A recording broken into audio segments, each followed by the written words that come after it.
लगता है कि अगर आप जीवन में नहीं होते तो इतने प्रश्नों के हल कैसे हो पाते। हम सब साधकों के महाराज जी, जो छोटे से लेके बड़े तक का हर ज्ञान से। ये सृष्टि भगवान की है।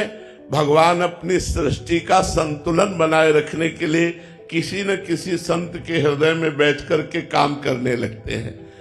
प्रेमानंद रूपी शरीर के ढांचे के अंदर बैठकर सच्चिदानंद भगवान स्वयं आपको उत्तर दे रहे हैं। इस ढांचे के अंदर बैठकर वो परमात्मा ही उत्तर दे रहा है।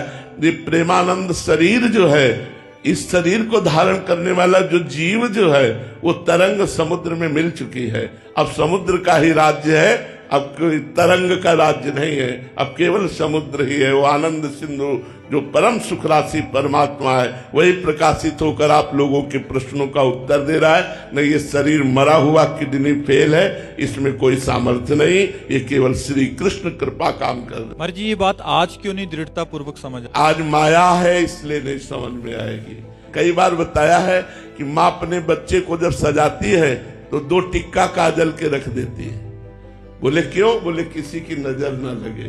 तो ऐसे ही भगवान जब किसी महापुरुष को सजाते हैं तो 1-2 टीका ऐसे लगा देते कि यदि महापुरुष होते तो ऐसा क्यों, अगर इतनी उच्च कोटि के होते तो ऐसा क्यों।